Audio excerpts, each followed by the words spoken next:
Wake up in a panic, we're in over our heads again. We know this is what we're meant to do. So we wake up, put our feet on the floor, go and conquer the day like a warrior, like warriors. Cause that's what a tribe does. We got your back so you can relax and focus on all the important stuff, like getting your business done. This is our tribe. We look out for each other. That's right, that's right.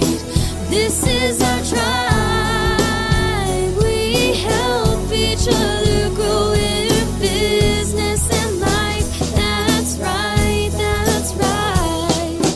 No need to panic anymore. We got lots of support and an army of warriors by our side. We fight the good fight when we unite. We fight the good fight when we unite. Cause that's what a tribe does. We got your back so you can relax and focus on all the important stuff, like getting your business done. This is our tribe. We look out for each other. That's right, that's right. This is our tribe. We help each other grow in business and life. That's right, that's right. Hi, everybody. My name is Sondra Ray, and I am the host of the Coffee Shop Show. Get YouTube to stop. Hi, my name is Sondra. I am the host of the Coffee Shop Show. We are having technical difficulties, so we're going to record this and get it uploaded to YouTube afterwards. So thank you for being patient. Um, the Coffee Shop Show is about entrepreneurship, startup, medium, large, beginning, end, and everything in between. It is a show that's built upon each other, so go back and watch previous episodes to get up to this point. We have today's show, and then we have next week's show, and then we'll be wrapping up for the year. So it's weird to say that we're wrapping up 2025 already, but it's yeah, like less than 30 days. So today's topic is exit strategies for entrepreneurs. Um, Having a strategy to exit, of course, is important because you want to exit in the best way possible. Sometimes you can't, sometimes it's abrupt and you have no choice on how things move. But if there is some things you can have place in case if it's abrupt or, it's something you plan out to the T. But having some things ahead of time so that if and something unfortunate happens and you have to exit quickly, um, will help you be prepared for the worst case scenario.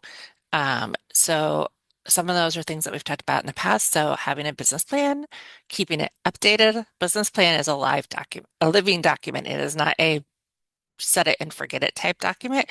So having your business plan updated, reviewing it at least quarterly as part of your quarterly review, being on top of your financials. If you're 6 months, 9 months, years behind in your financials, exit strategies are going to be treacherous because you had to play massive makeup.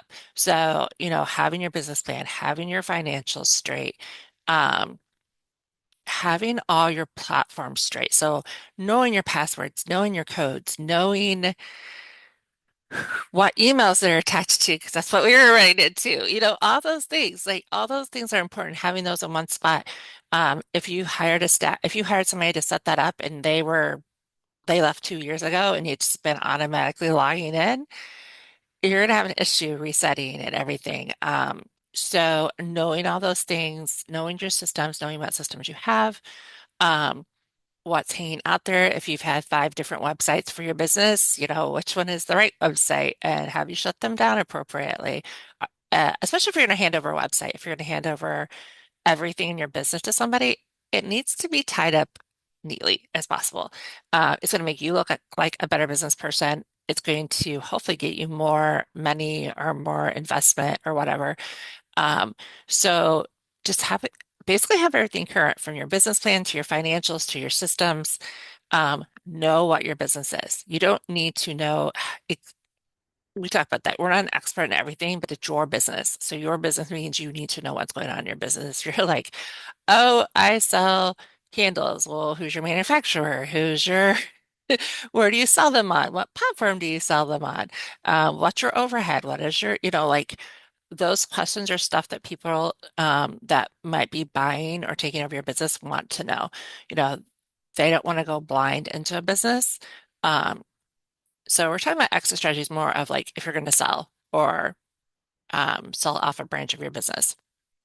So you definitely want to know those things so that um, one, it makes you look like a professional business person, and that you not haphazardly did a business. Um, and you know what it also helps you figure out what you're worth, what your business is worth. So definitely just some tips on that. Peter, come on in. Yeah, I think it depends on what you're exiting and why you're exiting it. Well, why you're exiting. There could be many reasons. It could be you're selling and you're exiting, and like Sondra said, you want to look professional in how you exit and what you're handing over. Poor planning on that part can devalue your business very quickly, very, very quickly. If you're exiting because you need to take a 3-month sabbatical, there's an illness, and somebody needs to step into that space.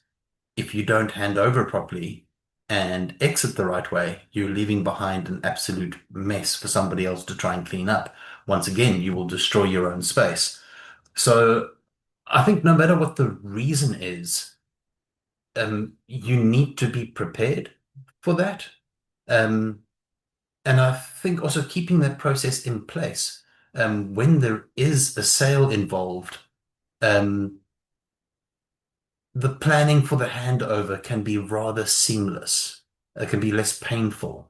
You don't get those panicked phone calls. I'm trying to log into this and I can't. We can't get into that account and big mess.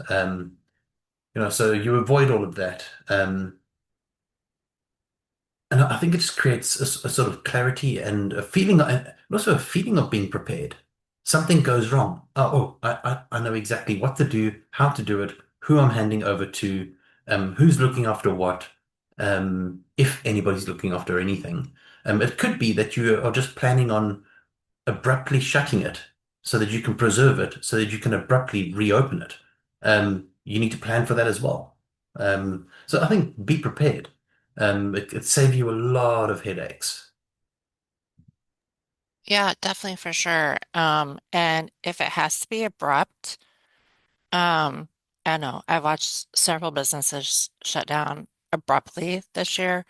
Um, it leaves a bad taste if you're not upfront, if you can forewarn people. I don't get the one day you're here, one day you're gone. And there was several companies that did that in this last year. Um, like the market, health and wellness market that they were in, it made a bad taste for the brand, and the people that were selling it were very upset because there was no closure. If you have a team, if you have even your customers, like say, hey, I can't do this anymore. Like, thank you for your business. Da da da da da. Like, address the issue. Don't just disappear. I've seen that happen multiple times this year. And yeah, then you're the talk and not the talk of good things. So, and then some of those owners have tried to reopen things and then they have a bad rep and people are like, why would we go to you? You abruptly left, you know, sub 50,000 subcontractors with no pay and customers with no product, and now you want to reopen and do X, Y, and Z. Um, yeah, you look like an ass, and nobody wants to deal with an ass. And I get it, businesses close and come and go. Um, and like you said, if something is abrupt, sickness, illness, changes and dynamics, just be like, hey, I have to do what I have to do. But thank people what they've brought into your business, how they've invested in your business. Just don't ghost. Don't be like, hey, bye, never see you again. And I dropped off the face of the earth. Um, because it's just bad business. The other thing is that if you're wanting to sell off or use a business as collateral to start another business, again, you got to know your stuff. You got to know your numbers. You got to know your books. You got to know that because nobody is going to invest or be like, oh, okay, business A is collateral to start business C, but business A can't tell you what their profit margin is, how many contractors they have, what are their expenses. You know, they haven't touched a business plan in 2 years, but they've been open for 10. So, if you're going to use your business as collateral to start something else up, which is done all the time, again, you need to show that you know how to run a business because who's going to invest in you if you didn't run business A? Like they're going to be like, A was a hot mess. Or you can be honest, hey, it was a hot mess and I have learned my lessons and this is how I'm going to do it differently. Um, I think honesty goes a long way when it comes to exit strategies. Yes, I get it. Some people want to hold trade secrets to their heart and all those things, and there's a time and place for that. But in general, as a business person, I think knowing that, and if it's not your thing, if it's not your jam to know the numbers, that's fine. Have a one sheeter and be like, these are my numbers. Like I can at least explain 10, 10 subjects of numbers because I'm going to learn them so that I don't look terribly dumb on the back end. So yeah, definitely keeping that front of mind and like how can I present myself as a proper business person and that business is proper and it is worth, you know, I don't know, a couple $1,000s or $10,000 or whatever it may or may not be worth. Or it might be like I'll be a silent partner and I want people to invest. I want people to turn this over. Like there's just different ways you can do extra strategies. Um, Again, it's really about legal too, and we've had the lawyer in Explore Protect. Nicolene. Nicolene, I was like, her name is, she has come on and talked about that. And again, legal documents, business plan, all those things are extremely important, especially if you're doing international. International has its own language and so on and so forth. So get the proper legal help that, deals with international. If they're a U.S. attorney and they don't deal with overseas transactions, then they might not be the right person for you. So make sure your resources that you're using to help you set up the exit strategy are legit and know what they're doing and can help you in the best way. Go ahead, Peter. Yeah, I think we all know, well, those of us that are entrepreneurs, that building a business or building something from scratch, building a brand, whatever it is that you're building, you put your blood, sweat, and tears into it. It's hard work. It becomes your baby. It becomes your lifeline. It becomes your existence. It becomes everything that you are, and you become everything that it is. It's based on yourself. Um, and I think rule of thumb generally would be prepared enough that if you were to just dissipate, disappear, vanish, vaporize, however many words you want to use for just fading away, and you're gone in an instant. Be as prepared as if you are handing over a legacy to your own child. That's how prepared you need to be. What would they need to know? The things that they don't know, only the things that are in your head, only the things that you know, only the things that, and create a document or what, and put it somewhere and let them know that's where it is. It doesn't help if you are that prepared and then nobody knows how prepared you were and you're gone and everybody's like, well, goodness me, what do we do now? Um, they don't have access to accounts. They don't know who your banker is. They don't know who your marketing, who does your marketing. They don't know who deals with your IT issues. They've got no clue what's cooking, but they need to step into a space and rescue it.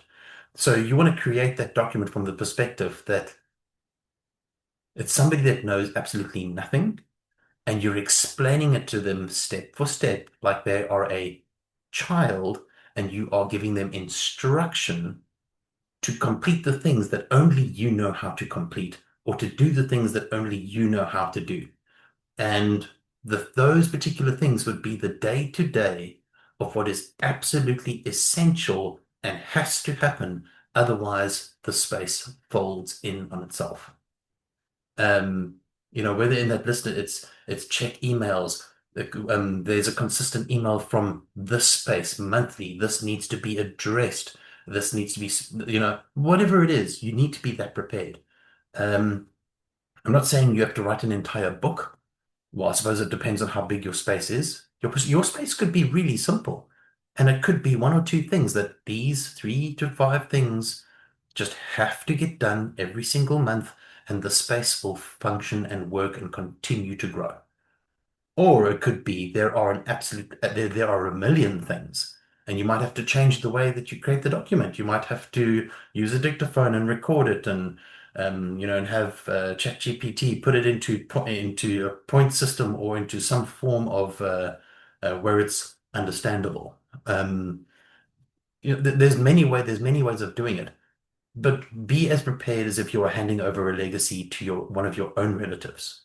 That's if you like your relatives. If you don't like them, don't give them nothing. Yeah, and I think that's important. And I also think some businesses are evergreen, so they can be honestly a full-fledged legacy. You just have to do X, Y, and Z to keep it running. It makes its own money. There's lots and lots of ways that can happen. I know some companies do that. They pay out, one relative or two relative down for the, unforeseeable future. But if you don't know about that or how to get to that or what you need to do that, then yes, your hands are tied. Um, and like Peter said, you can use things like ChatGPT, like, hey, this is my business, this is running.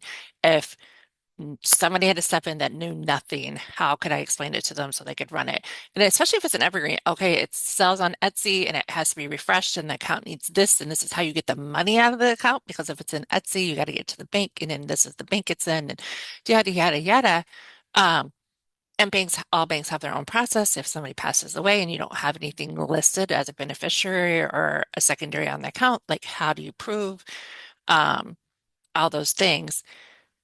I will say this, if you're using beneficiaries like life insurance or anything to fund your account, fund your businesses, check your beneficiaries when you're doing reviews, because unfortunately I had to prove that my father had passed away 5 years before my mother, because my mother never changed the beneficiaries on her stuff. So it was an extra layer that I had to deal with when you don't want to deal with that stuff, to not only prove that my mother had passed, but that my father had passed before and da da da da. Um, and if you're working in the financial space, like there's tons and tons of headaches that if you don't set things up legally and correctly, it's going to cause havoc when the time comes, if that's the way you have to exit your business, of course. And and yeah, maybe your family doesn't want the legacy, maybe they don't want it. Um, then leave it, leave them instructions on how to shut it down. Like, hey, I'm God and you don't want it. Here, these are what you need to take down. This is how you need to take it all down. Here's where the money is. Here's, how to sell it if you want to sell it or whatever.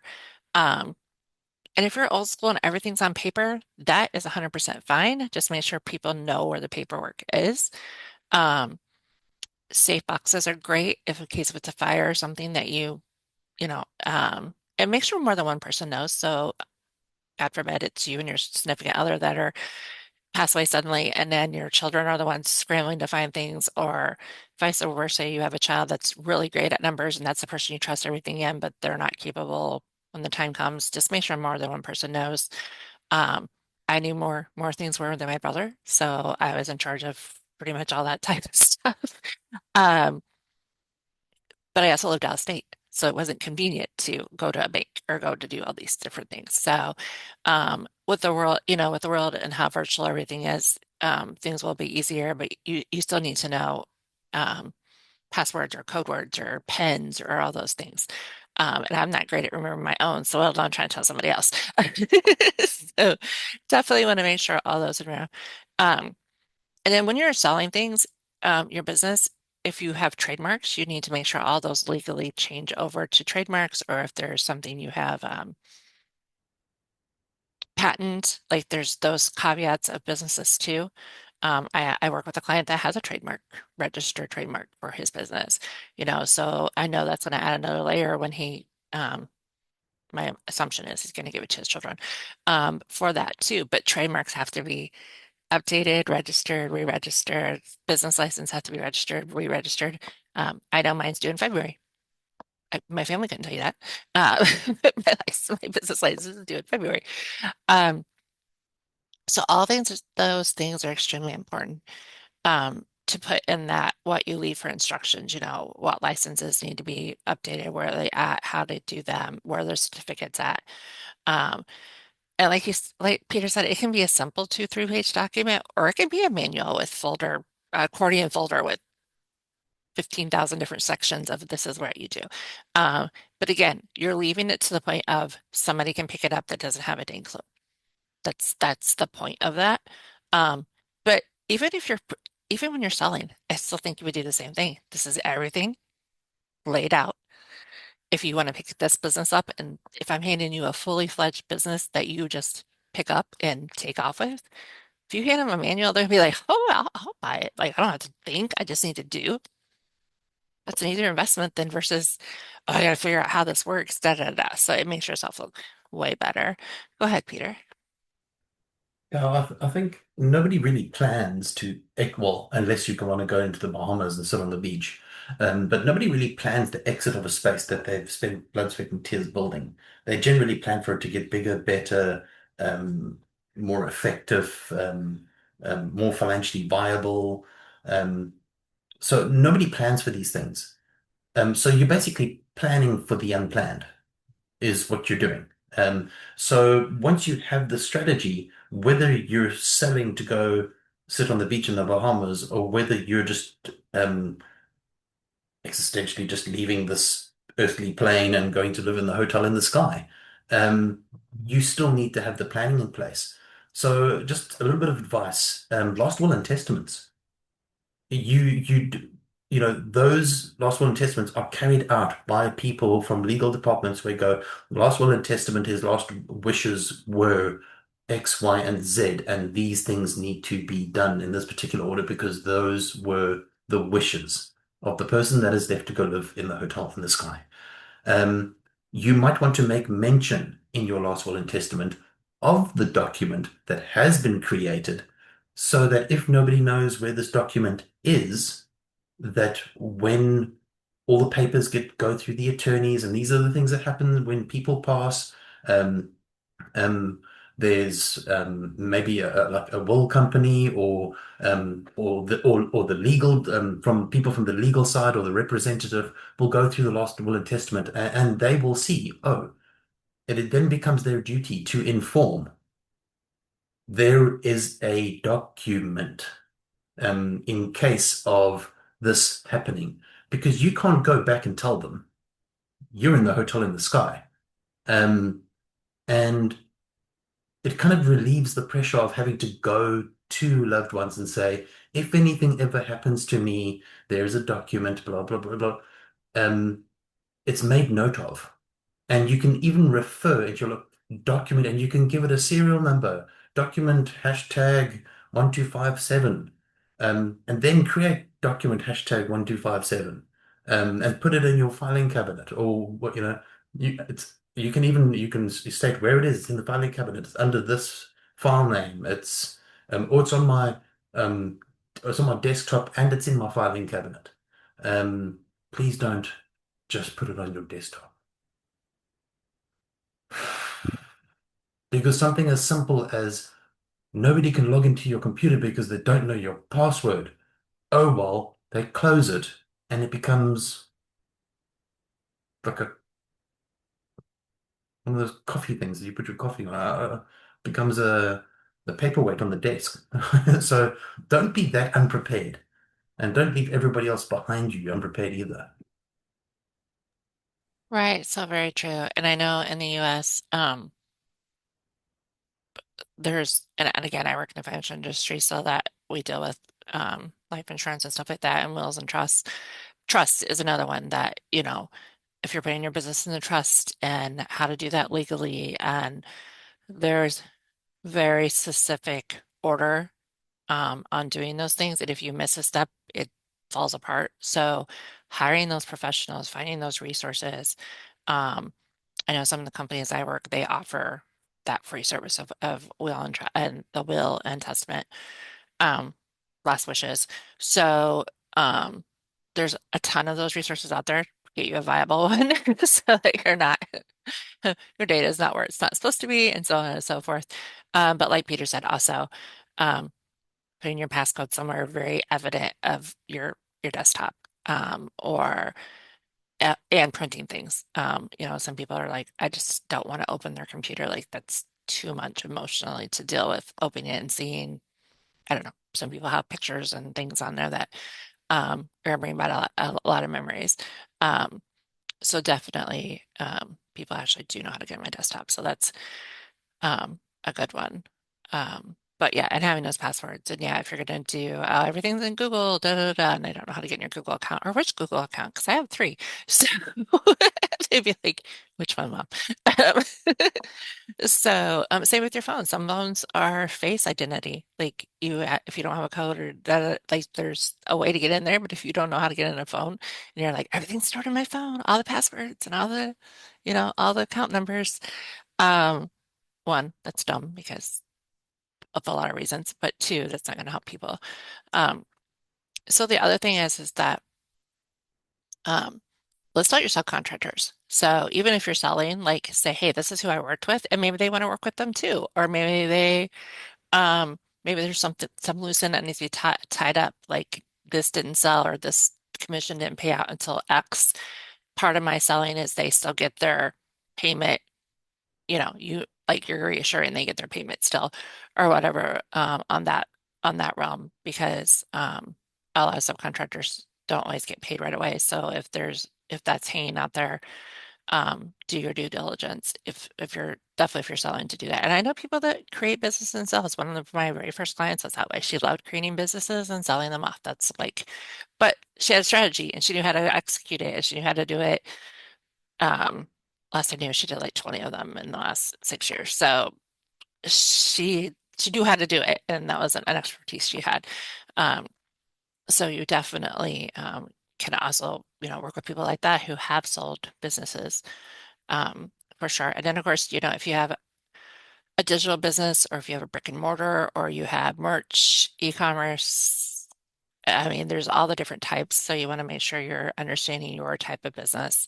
Um, that's e-commerce isn't necessarily our niche. So, definitely talk to people that are in e-commerce that are going to sell things, um, and how that, your stock and how all that's going to work, because that's also part of selling your business or creating a legacy depending on which way you're going to go. So, um, again, I think keeping yourself updated and then also updating people as things go along. So if you're selling your business, be like, hey, I'm selling my business, so and so's buying it, if you want to work with them or whatever, is definitely nice to do. I'm very big on nice handoffs, not abrupt handoffs if you can help it. For sure. For sure. Marlon, from a marketing standpoint, how does that affect like selling a business or handing off a business? Is there a big, like, how does that work in your world? Like if you're working with somebody and they're wanting to sell, do you help with marketing of selling, or Marlon's like, you're making me Um, think way too hard. yeah, I don't. I've got very little experience in selling a business. I'm more on the opposite side. So in terms of exit strategies and stuff, I actually I, I admire people that have the ability to see what's coming. So, because somebody, like you said, somebody you mentioned somebody that can see something that's coming, build a business that's can thrive in that space and get out at the right time. Because for me, it's like timing, right? I know we spoke about a number of options where that's not really the case. It's almost a forced exit, but and I think we mentioned a few really important things around that because first of all, you'll never know what could happen, and just need to be prepared. And then in one way or another, But I think building with intention is important. So if you feel that you're somebody that you can see a trend, you can see where the market is going, you can generate something that creates a lot of that can have legs. But then, I mean, certain things have to be in place. Like you must be able to have a projection. You must obviously be able to show what's already happening in the business, what type of profit sort of sitting there. These things have to be at your fingertips is at any point when you're trying to sell. Because any buyer is going to be trying to pay as little as they can, and any seller is going to try and get as much as they can. So, what does my wife say? She says that sellers are buyers are liars, and sellers are even worse. You know, so because it's just the game. Like everybody's trying to get the better value. So I think really knowing what you have, the value that it can create, what assets is really sitting underpinning the sale. I think that's really, really important. I mean, from a marketing standpoint, usually when I've been engaged with these type of things, we would really look at, is there really a market? Obviously, besides book value, what clients do you have? And do these clients, I mean, do they have retainers? Are they sitting? Is this actually bookable, bankable money that can come into the business? And if it isn't, okay, do we have potential? And obviously, all of this counts to is the businesses. If you're, because usually I'm on the other side, right? So I'm on the person that's trying to buy it as little as possible. It's like, no, you can go lower. You can go lower. We're constantly trying to drive that down. So, and I think an important thing around this is removing the emotion as much as possible because even if, and it's really difficult when there's like when life is the issue, because like Peter said, we invest so much time into building a business, and there's like your heart and your soul, it's your baby, and then now you have to if you're forced to sell, if you have to like leave the country, they're called motivated sellers and things like that. That just becomes like it's a really tricky space to navigate as somebody selling. So you got to be really looking at what's fair um, for the business if you wanted to continue. Because there's a good chance that once a new operator comes into play, that it won't operate anymore, just because you might have been the secret sauce. And if you're selling it to keep it going, I mean, I know a lot of people, like there's a very famous story of Zappos where they got bought over, but they stayed in the business in order to have that continuity. And and I think actually over time, Tony Shea actually stayed in the business. He actually was employed. He's ended up staying employed because he just loved the people. He enjoyed the business, but I mean, and we're talking about multi-million dollar business. Um, and it's not like he needed the money. So I think when you build with intention, with a few things that we mentioned here, is really important. If you're building to sell already, choose a space that people are going to have interest in. Kill it, and then tell people, build an irresistible offer that people will have to take. And then I think the last bit that I thought was quite important that you mentioned, both of you, was just around like the structure. You mentioned trust.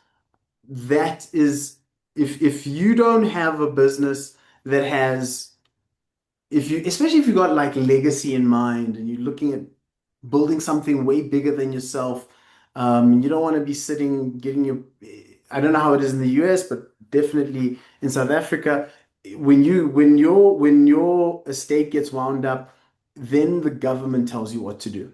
But if you have the right structures in place, you speak to a lawyer, figure that out, trust lawyers and things like that, they'll help you build something that, that won't be the case. You can dictate literally from the grave what happens to your investments, what happens to your business, what happens to properties that may have. So I think building a business like that, and then I mean, even in case, because in those cases you build multiple businesses within that structure, and then you could maybe just sell off a piece of it, right? And then you're not really dismantling the whole thing. You're just taking a little piece out, and that's maybe one business that can go with it, or one whole leg that can sort of go with it. So it's really important to, as entrepreneurs, for us to think about this now or whenever you start, so that you can have options when you leave. Otherwise, even if the business, like sometimes you need to exit because of the market is going in the wrong direction, but then you can at least pivot with some other part of maybe another leg of the business and just cut off what's not working. So that allows you to be flexible. But again, it's going right back to where you guys started, which is you need to have all your things in place. You need to have, because if you don't have your accounts up to date, you can't really do that, because now when there's no money, for example, and you need to extract it from somewhere, how are you going to do that? How are you going to even tell someone what's there so that you can do that? So, yeah, a lot of cool points. I love that. I love that, Marlon. A couple things that you said. Um, Definitely the emotion part, because again, a lot of us are tied emotionally to our business. It is part of it. It's human nature. Um, some more than others. So taking the emotions out, especially when you're selling. The second one I wanted to recap was the market. Like, what is the market doing? In the US, real estate selling and buying as a whole, like there's a studies and reports and everything. And I have a feeling we're trying to sell, and it's been on the market forever, and I've do fractional investment. So like that alone is a beast that I like rely on experts to know. So if you know what's going on in your market, and is it a good time to sell or a good time to buy, or vice versa. And I also like the fact that, the trust and having legs in your business. Um, I think it's like seven streams of income, like is the entrepreneur dream, seven different streams of income, so that you're not, if something goes sideways, you're not, you know, down the drain because, if you, I don't know, an event person and COVID happened and everything, all your eggs were in that basket of, I have an event space and now I can't use it for what was that, a year and a half? Um, so having the multiple legs, multiple streams is extremely important, especially if you're building something that you want as a legacy. I really love that. And yes, in the US, building it under a trust and building that legally is extremely important. And going to experts, of course, is very important. Come on in, Peter. Let's be brutally honest with ourselves. How many people do you think watching the show are going to go, oh my goodness me, tomorrow morning, first thing, I'm going to get this done. I'm going to create this plan. I'm going to build this out, and I'm going to be so prepared that if something goes wrong, I know exactly what to do. Or if something goes wrong with me, somebody else knows exactly what to do, whether it's your attorney or whether it's your relative. So I think maybe the people watching this think of the show as, let's go back to the show and see what we should have done, because this is what we didn't do. Um, that being said, if you're a startup entrepreneur, then maybe include bits and pieces of this in your process of building. And I think maybe that's like a good way to look at it. And then you don't have to be the more established entrepreneur that has to now go and create this entire monstrosity of a document. Maybe as you're building, you're getting the information anyway. You have the information. It's just about pulling it as you're building and compiling it into a different document.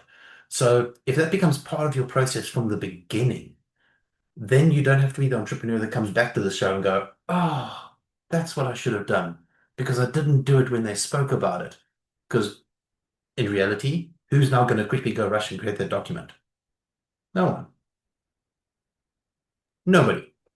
So this, I think, is more aimed for your startup entrepreneur that's starting a business. Add it to your process from the beginning.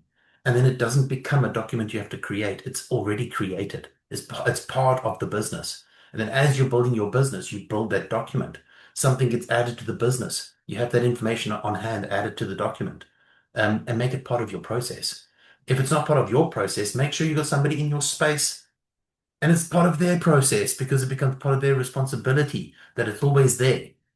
If your space is bigger than just yourself, that's always great because then there's always backup. You disappear, there's always somebody that knows. There's always somebody that was their job to update this specific document with all these specific details. That person can be the go-to person. If that person disappears, then you can be the go-to person. But just build it into your strategy and your way of thinking from the beginning. And I think those are the people we can save. For you more established entrepreneurs, God help you. I'm sorry. But in reality, not many people are. I mean, we think about it and go, yes, it's essential. But are we really actually going to go and do it? Maybe some, not many. So I don't know, reality sucks. It's like making New Year's resolutions. Next year I'm gonna have a six pack. Right. Um, yeah, definitely. I think another way is if you are established and you don't have those things, pick one. Like I don't have a business plan that's updated. So my goal this month or my goal this quarter is to get my business plan in order. So pick something to start establishing it. I can honestly say business plans are not my thing until this year, which is really sad because it's my fifth year and I didn't have a very proper one until this year. So yes, we're always doing 1,005,000 things. Like I have a bookkeeper and my bookkeeper had some issues and so she was 6 months behind, you know. So having resources in place, but also breaking it off into bite-sized pieces. Like I'm going to create a business plan or I'm going to contact a lawyer so I can start this process. That's my goal this month. Breaking it down into small, manageable chunks so that yes, if something happens, when something happens, then it's there and you've been working on it, vice versa of, yep, I got to create everything all in one setting, which again, yeah, like Peter said, we're not going to do that. Come on in, Marlon, and then we're going to start wrapping up. Go ahead.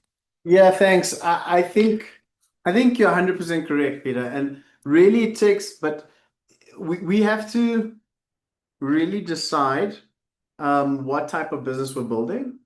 If you're starting out, you got to decide now what it looks like because, and I know that when we're bootstrapping it, you're trying to save as much money as you can for operational purposes.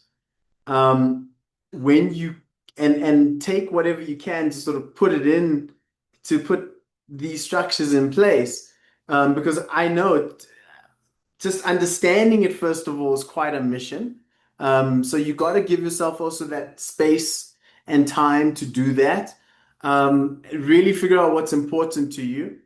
I know it took me about 3 years of concerted effort and trying to get, and the problem is once you're building something and once you got other stakeholders involved in what you're building, it becomes you have to explain it all to everybody. And and that becomes even more complicated because it's like, oh, this guy is going off.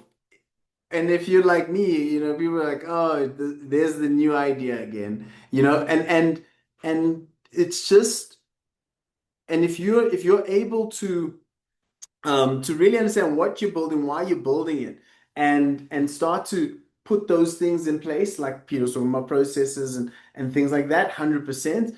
Structure and how you wanna and what you want to look at in those spaces is also super important. And then because when the thing gets bigger, when there's more money on the table and there's different interests involved and the whole thing is like, listen, and somebody wants to maybe break off their piece. Sometimes you get forced to sell because others have just maybe other partners are taking their share out, and it doesn't warrant keeping the business anymore. In those events, you don't want to be stuck in that sort of situation. You want to be able to protect everybody that's involved. So one of those things is just, I know it might not seem like it now if you're starting out, you just want to get going, but it's so important to like to try and see how can you protect everything that you're trying to create, how can you protect the people that are involved as much as possible? You were talking about staff earlier. They're the most vulnerable in the whole sort of in that whole value chain. And then there was one more thing I wanted to mention, which I've forgotten now. But the whole idea is really just if you know what you want, and if you have some idea of it, I would really seek out some people that, I mean, most lawyers are not going to charge you for the first consult. So go to a few of them and then just see like, okay, it's and then also YouTube is great in terms of learning, getting a perspective, finding some people that can really give you insight. Because I had some of the best people, and to Peter's point, I didn't take action. All I did was kind of sat on my fingers, waited, and eventually when the pain got big enough, I took the action, and then it was still hard because, like I'm saying, stakeholders were not interested in what I was doing. They were like, but eventually everybody got into the same page. Everybody sees the vision, sees the plan, and then it's like, okay, let's move in the same direction. So that's what I'd like to say. I love that. I love that, Marlon. Tell us your business, and we'll also make sure your link is in the notes. But what's gives the Oh, name? thank you. Story Advantage Marketing Agency. We help Yes. people do marketing, AI interventions, and yeah, some really cool stuff with all the technologies happening today. I love it, Marlon. Thank you so much. We definitely want to give a shout out to Susan, who does our show notes, and she helps get the cover, and she will upload the recording and turn it into Spotify and all the amazingness she always does for us. Thank you so much, Susan, for doing that. My name is Sondra. I'm the owner of Get It Done Coaching, and I help people get things done by helping them create those structures and those documents and the SOPs, and then of course reviewing those things and keeping those things updated by using resources and things that I have in my business. So, Mr. Peter, do you want to go ahead and take us out? Perfect. I know earlier I mentioned my six pack, and you'll excuse my dyslexia. I got as far as one. I counted one. The others are coming. But at least I've got one. One. Yeah. That being said, ladies and gentlemen, it's come to that point in time of the show where we have to love you and leave you. Um, we have lives to go to and money to make and lots of fun to have. So may all your wildest entrepreneurial dreams come true. Peace out.